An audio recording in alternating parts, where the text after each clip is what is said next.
So আমরা আজকে অনেক অনেক বেশি এক্সাইটেড এবং অনেক অনেক বেশি হ্যাপি বিকজ আমরা ঈদের আগে আমাদের ইমতিয়াজের আলহামদুলিল্লাহ ব্র্যান্ডের কিন্তু একটা অ্যানাউন্সমেন্ট ছিল দাদা, যে আমরা অনেকগুলো রিটেল আউটলেট এবং তার ই কমার্সটাকে আমরা ঢাকাতে নিয়ে আসবো। সো ওইটাই ধারাবাহিকতায় আজকে আমরা বাবুয়ের সাথে অফকোর্স ইমতিয়াজ আমি আমরা আসছি কমার্শিয়াল স্পেসটা অলরেডি আমরা বুক দিতেছি। আমাদের এই সামনের প্রিপারেশন নিয়ে কথা বলবে আমাদের দাদা, আমার ভালোবাসার মানুষ বাবু ভাই। আসসালামু আলাইকুম। আমরা তিন ভাই এখানে আছি, আপনারা সবাই আমাদেরকে চিনেন, সনি, ইমতিয়াজ এন্ড বাবু। আমরা ঢাকার মধ্যে খুব ভালো একটা প্লেসে আসছি। উদ্দেশ্য একটাই, আলহামদুলিল্লাহ পেজ আপনারা অনেকেই জানেন, লাখ লাখ ফলোয়ার আছেন আপনারা চাচ্ছেন ইমতিয়াজ চিটাগং থেকে ঢাকায় শিফট হোক। সেই জন্য আমরা ঢাকার একটা খুব ভালো একটা প্লেসে আসছি। প্লেসটা ভিজিট করতেছি, দুইটা দেখেছি, কয়েকটা পছন্দ হয়েছে, আশা করছি এখানে আমরা নিব। কিন্তু এটা কোথায় এখন বলবো না, আমরা অ্যানাউন্স করবো, একটু সাথে থাকেন আমাদের, কারণ ধামাকা দিব, তাই না?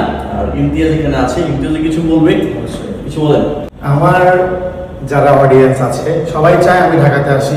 চিটাগংবাসী আবার রাগ করার দরকার নেই, বিকজ অফ চিটাগং আরো বড় ধামাকা আসবে ইনশাআল্লাহ।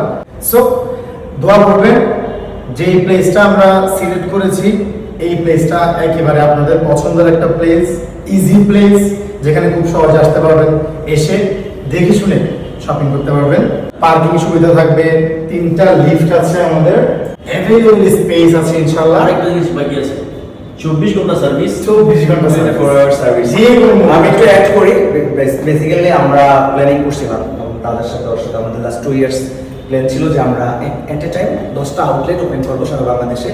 যেহেতু ও একটা ব্র্যান্ড এবং মিলিয়ন মিলিয়ন ফলোয়ার, ইন্ডিয়াসটা পছন্দ করে, ওর প্রোডাক্টের সার্ভিস এবং সবকিছু অনেক স্যাটিসফাই, বাট ওর রুটটা হচ্ছে ই কমার্স, রাইট? সো যেহেতু ওর ই কমার্সটা হচ্ছে রুট, দেড়শো আমরা একটা হিউজ স্পেস নিয়েছি, যেহেতু সারা বাংলাদেশ সারা ওয়ার্ল্ডে ও ই কমার্স সার্ভিসটা অনেক সুন্দর করে দিতে পারে। দেড়শো কিন্তু আমরা ই কমার্স থেকে স্টার্ট করলাম ঢাকার একদম মিডলে। লোকেশনটা কিছুদিনের মধ্যে রিভিল হবে, আপনারা আসবেন। এখানে একটা ডিসপ্লে সেন্টার থাকবে, স্টুডিও থাকবে, প্রোডাক্ট থাকবে, প্রচন্ড লাইট থাকবে এবং পাশাপাশি ঢাকাতে বনানী বলেন, গুলশান বলেন, ধানমন্ডি বলেন, আমরা রিটেল প্ল্যানিংটা করতেছি দাদা, সো এগুলো নিয়ে কাজ চলবে। স্টার্টিং যে ও কথা দিয়েছিল ঢাকাতে ঈদের পরে, এই 1 তারিখ, এপ্রিলের 1 তারিখ থেকে কাজ শুরু হবে।